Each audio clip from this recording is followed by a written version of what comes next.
Hey everyone, today we're here with Elizabeth from Algoma University, and she's just telling us one of the phenomenal things that the grandmas and grandpas of the university are doing. So Elizabeth, do you mind telling us a little bit about this teddy bear drive? One of the responsibilities I have in my position here as the director of the Shingwak Residential School Center is really to work with Algoma University's grandmas and grandpas, known as the Children of Shingwak alumni. These are the grandmas and grandpas who really have grown up, and when you think about their life, were children when this was a residential school. And so for many of them, they believe that this actual space here was their home and still consider it their home. So are very emotionally attached as well as physically attached at times to this space known as Algoma University. And when our world changed, not so long ago, about 8 weeks ago, one of the things that they really wanted to do was spread a message of love and kindness.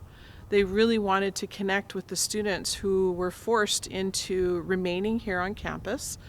And on the onset, there was over 100. Now I believe we're just around 50. But these are students who were not able to go home, either by choice, but most oftentimes because of the travel stipulations put in place and restrictions that in their own home countries didn't allow for them to go back home. And probably would have been staying here anyway with the normal university life. Once they come here, they're here to stay until their time is complete in their studies. And I was speaking with one of the grandmas, actually, a couple of them, Shirley Horn, who is our chancellor, and her sister Jackie, and another grandma named Irene, who you will be talking with later today.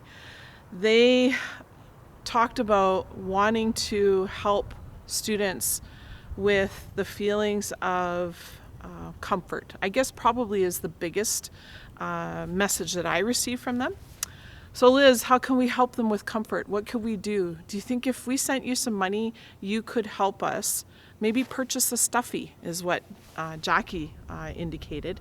Certainly if any of them could, they would have hand sewn anything and everything to send here. But the quickest way for me to do that was for them to send money, and they literally are from all over the province and into the US. So we were trying to figure out EMTs and how to work all that. We were able to. And then I was fortunate enough to get to the stores that had opportunities for us to buy. And with Easter right really on our doorstep, it was easy to find cost efficient. When you buy over 100 stuffed animals, that can add up. These funds came directly from them, freely, given freely, and when they realized the benefit that some of the students were sharing, because I was receiving thank you cards, thank you emails, as well as on social media, some inboxes that showed us how happy they were, that it was a kind gesture. They're grown adults, but who doesn't like comfort and something that maybe a stuffy might show when it's given as a gift? Oh my gosh, that's really amazing what they're doing. Now, do you mind describing your experiences going out and purchasing these stuffies? Standing in line in Walmart, respecting social distancing, because that was already the reality here. I remember the young lady is scanning through all the stuffies, and the lady behind me, she's like, "Wow, somebody's really lucky." I said, "Actually, I'm really lucky." I said, "What I'm doing," and then I told her, sorry.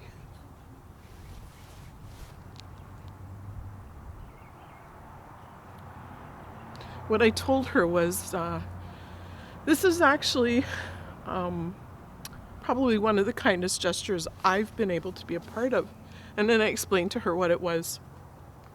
She got touched. So there I am in Walmart, kind of like I'm doing right now, wiping tears away, because in this really scary time, the ability to, I would say, be a part of an altruistic measure like that is, there's no way to describe it. I can only feel it. So Yeah, really beautiful story to be a part of, for sure. And now, how do these students actually get the stuffies? How are they distributed? Well, again, we had to respect social distancing. There I was, at my house using Lysol because, we weren't sure about how transmission of any germs might happen with this new illness, and so using Lysol, the I studied or researched, what's the best way when you're buying things, and if you're going to give them to somebody, what do? So you leave them outside. You use Lysol spray if possible, and so they never came into my house.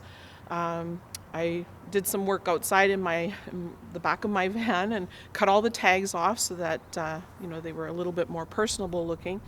Sprayed everything with Lysol and then left them in my vehicle for a couple of days. And then what we did was we put them in a box, took some pictures to share with the grandmas and grandpas because they were so tickled pink every time I'd send them a picture of something, right? The progress, to be that kind of connected was really cool for them.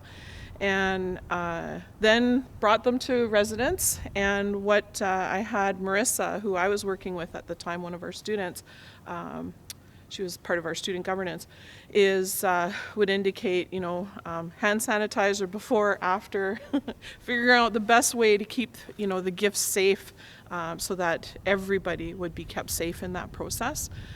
So if things could have been delivered individually, of course they would have, but then we had a campaign for our whole 3 campuses, Algoma, here in Sault Ste. Marie, and then down in Brampton, and then in Timmins.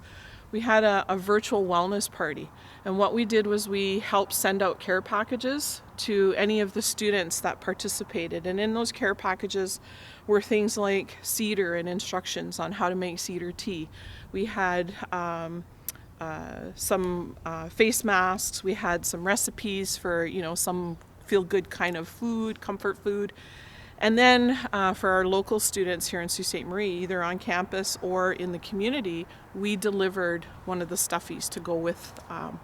And to end the interview today, is there anything that you'd like to pass on from the elders? So the generosity of these grandmas and grandpas was spread really throughout the province.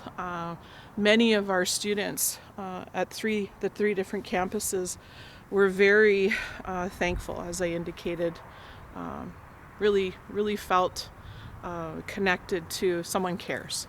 Even if it's just through a stuffed animal, someone cares. And then what we did, we also did these grandmas and grandpas are hilarious. They're really good with technology. They did some selfie kind of check-ins, I guess you could say, and then we are doing a social media campaign and sharing their positive messages. I think probably the most important message they wanted to send to all students is, and really staff and faculty too, the importance of knowing where your resilience is. That this time is tough, it's scary, we're disconnected physically from anybody outside of our immediate, and that can be really lonely. Even for introverts, that can be really lonely times. So they really wanted to celebrate the message of resilience, that we will get through this together, even though we're a little bit spaced out, and to use that inner strength to help you survive this time, to do some reflection, be positive, take care of yourself.